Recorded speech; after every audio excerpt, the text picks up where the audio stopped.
Baik, bismillahirrahmanirrahim. Assalamualaikum warahmatullahi wabarakatuh. Halo adik-adik mahasiswa peserta mata kuliah advokasi dan mediasi dalam bimbingan dan konseling. Salam sejahtera untuk kita semua. Mudah-mudahan adik-adik senantiasa dalam keadaan sehat dan berbahagia. Baik, adik-adik, mari kita memulai kegiatan belajar pada kesempatan ini. Hari ini kita akan mendiskusikan perihal konselor tentang apa sih yang akan kita diskusikan nanti. Nah, ini bagian ketika kita berbicara konselor sebagai advokat, maka kita akan mendiskusikan perihal peran dan karakteristik konselor sebagai advokat serta prinsip layanan advokasi dalam bimbingan dan konseling itu seperti apa sih? Begitu. Ini garis besar pokok bahasanya, ada 4, adik-adik semuanya. Yang pertama kita nanti akan membahas tentang peran layanan advokasi dalam BK. Kemudian secara spesifik kita juga akan membahas peran konselor sebagai advokat itu seperti apa sih. Kemudian juga kita akan berbicara mengenai karakteristiknya. Jadi kualitas pribadi konselor kalau sebagai advokat itu harus bagaimana. Dan yang terakhir adalah prinsip dari layanan advokasi dalam bimbingan dan konseling. Oke, yang pertama mari kita diskusikan perihal peran layanan advokasi dalam BK. Yang pertama, advokasi dalam BK itu bukan untuk membantu siswa melakukan penyesuaian diri atau beradaptasi dalam kondisi yang tertindas. Tidak, kita tidak meminta mereka melakukan itu, tetapi kita semacam membantu mereka untuk bangkit gitu, untuk percaya bahwa mereka itu bisa keluar dari kondisi mereka. Jadi bagaimana BK itu bisa meningkatkan kemampuan dan kepercayaan diri si peserta didik itu agar bisa keluar dari kondisinya. Kemudian bersamaan dengan itu atau berkaitan juga dengan itu, BK itu juga membantu siswa mendapatkan kepercayaan, dukungan, dan keterampilan yang dibutuhkan untuk keluar dari kondisi mereka. Jadi ya, selain kita membela mereka, mewakili mereka, atau menjadi pihak yang apa ya bahasanya memperjuangkan hak-hak mereka yang mungkin terampas, tapi kita juga perlu membantu mereka agar mereka punya dukungan dari orang-orang di sekitar, tapi mereka juga punya kepercayaan diri, mereka juga dibekali dengan keterampilan-keterampilan sehingga mereka bisa keluar dari kondisi sulit yang sedang dialami. Kemudian konselor juga perlu mempelajari tentang regulasi dan kebijakan yang ada sehingga apabila suatu saat informasi itu dibutuhkan, maka bisa digunakan secara tepat. Jadi konselor itu perlu untuk pahami tentang sistem pendidikan di sekolah yang di mana dia bekerja, kemudian juga bagaimana kurikulumnya, aturan-aturannya, dan sebagainya itu perlu untuk dikuasai. Jadi semacam sebagai bank data, sebagai paket informasi. Nah, suatu saat bila mungkin dibutuhkan itu bisa menjadi senjata dalam proses pelaksanaan layanan advokasi itu sendiri. Dan yang terakhir ini, kalau misalnya mungkin dalam proses mempelajari dan memahami sistem itu ditemukan ada mungkin aturan yang kurang sesuai, atau mungkin ada kebijakan yang kurang adil untuk golongan atau kelompok siswa tertentu dan sebagainya. Nah, itu bisa ditentang melalui layanan advokasi. Jadi konselor ini bisa merubah sistem gitu. Jadi yang awalnya mungkin kurang bersahabat atau kurang sehat menjadi iklim belajar yang lebih kondusif. Masih lanjutannya peran konselor dalam layanan advokasi. Kalau tadi itu peran BK-nya ya, BK itu gambarannya seperti itu, maka sekarang kita berbicara tentang peran konselornya. Yang pertama sebagai informator. Jadi perlu dipastikan ini bahasa kalau di sumber yang kita gunakan bersama itu ya disampaikan bahwa konselor itu adalah penyedia informasi. Jadi harus dipastikan bahwa informasi itu bisa sampai merata kepada semua peserta didik gitu tanpa terkecuali, jangan sampai ada gap, jangan sampai ada kesenjangan. Nah, cara untuk menyampaikan informasi itu kan beragam sekali ya. Jadi tidak ada alasan bahwa saya tidak masuk kelas, saya tidak punya wewenang untuk memberikan informasi melalui layanan klasikal. Nah, itu bisa disiasati dengan strategi lain, misalnya dengan kegiatan di luar yang terjadwal, misal melalui bimbingan kelompok atau mungkin melalui media seperti brosur, banner, buku saku, modul dan sebagainya, dan juga bisa mengaplikasikan misalnya dengan memanfaatkan sosial media misalnya. Nah, ini dipastikan bahwa informasi itu bisa merata untuk semuanya. Jangan sampai ada siswa yang dirugikan. Jadi mereka tidak mendapat informasi, akhirnya tidak bisa melakukan yang terbaik versi mereka. Nah, itu. Kemudian menjadi inspirator. Ini semacam menjadi role model ya, adik-adik semuanya. Jadi tunjukkan dulu bagaimana sih untuk menjadi advokat atau menjadi pihak yang adil, yang bijak, yang apabila mau melakukan suatu atau memberikan suatu keputusan itu sudah melalui berbagai pertimbangan sehingga apa ya bahasanya, peluang dan kesempatan siswa itu semuanya sama gitu. Jadi konselor perlu tunjukkan itu melalui sikap mereka, kemudian melalui kinerjanya, melalui aksi nyata seperti itu teman-teman. Kemudian ini ada katanya dengan yang ketiga. Jadi kalau konselor itu sudah menunjukkan bagaimana untuk menjadi orang yang bijak dan peduli terhadap keadilan dan kesetaraan, akhirnya si konselor ini bisa memotivasi warga sekolah yang lain, pemangku kepentingan, kepala sekolah, jajaran Wakasek, kemudian mungkin juga guru mata pelajaran, wali kelas dan sebagainya, bagaimana untuk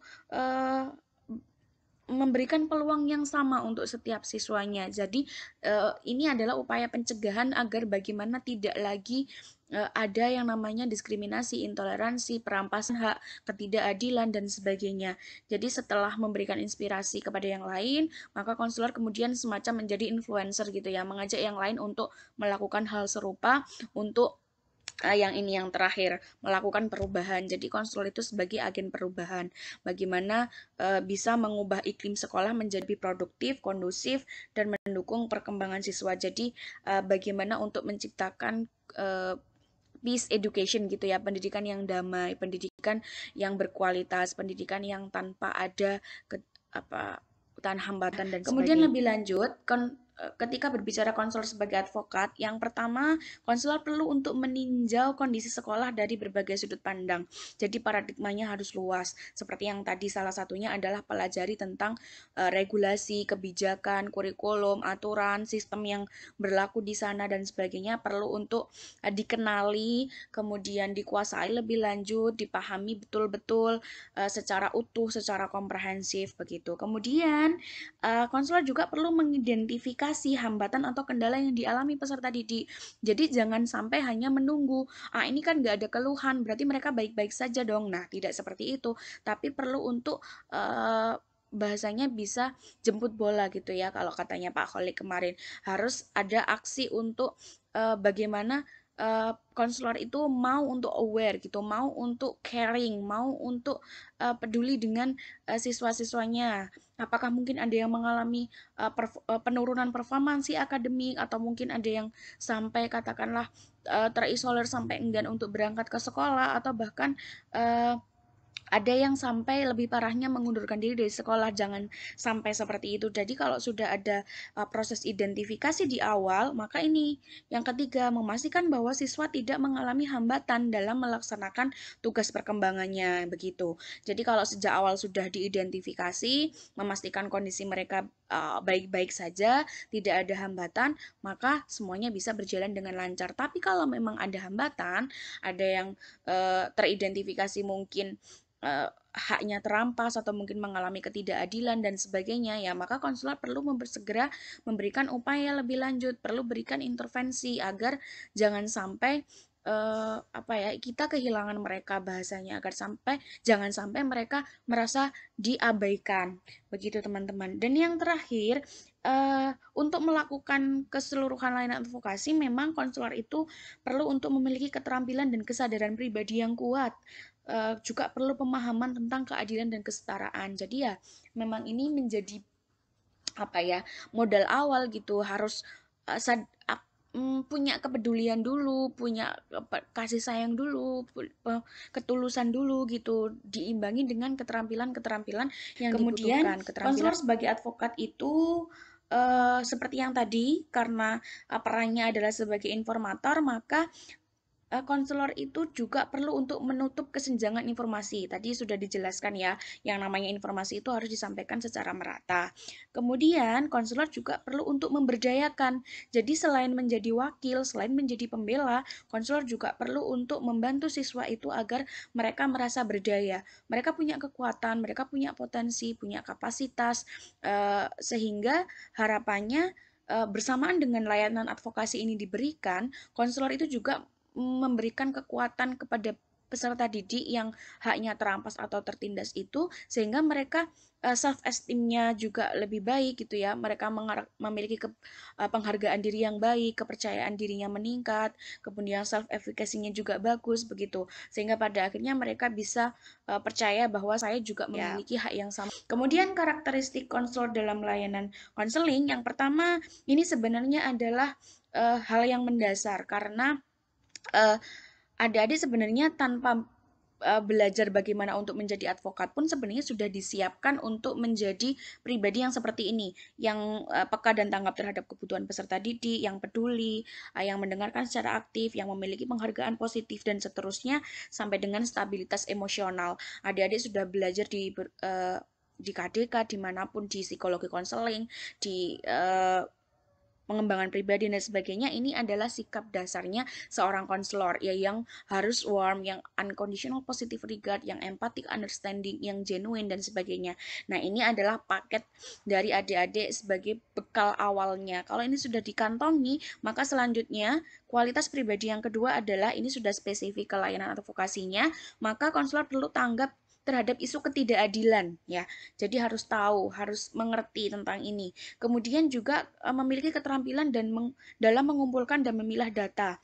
Kemudian bagaimana membangun koneksi dan cara bernegosiasi untuk mencapai perubahan. Jadi adik-adik perlu terampil untuk tadi, termasuk mempelajari dan memahami regulasi dan kebijakan itu kan dalam rangka untuk mengumpulkan informasi mana yang saya butuhkan, mana yang sesuai, mana yang tidak, itu bisa dipilah-pilah. Kemudian juga ada yang namanya keterampilan untuk membangun koneksi dan bernegosiasi. Ini bisa menggunakan keterampilan dasar komunikasi dalam konseling, kemudian juga bisa menggunakan keterampilan interpersonal, keterampilan sosial, dan sebagainya.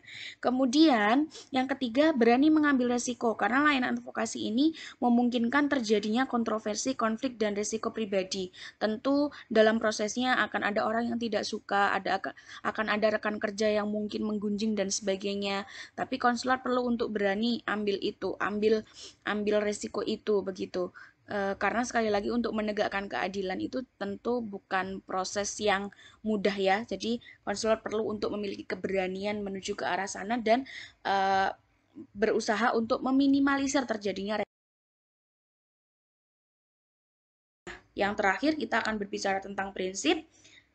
Oke, prinsipnya ada 5. Ini kaitannya dengan yang terakhir tadi, berani mengambil resiko. Maka prinsip layanannya adalah memperhitungkan resiko itu.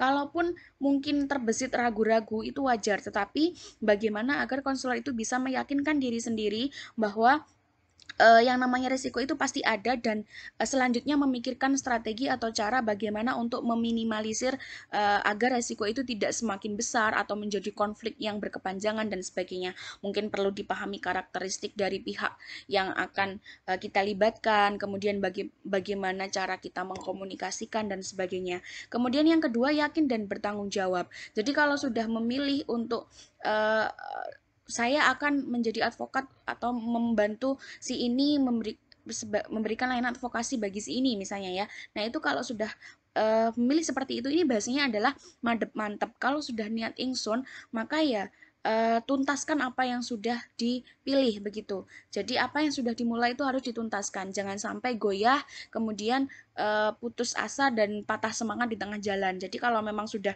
memilih sejak awal, sudah ditetapkan, perlu untuk yakin bahwa yang namanya perubahan itu pasti terjadi dan bertanggung jawab sampai akhir. Kemudian percaya kepada peserta didik. Jadi konselor itu perlu yakin bahwa peserta didik ini adalah orang yang mampu, yang tadi, yang berdaya.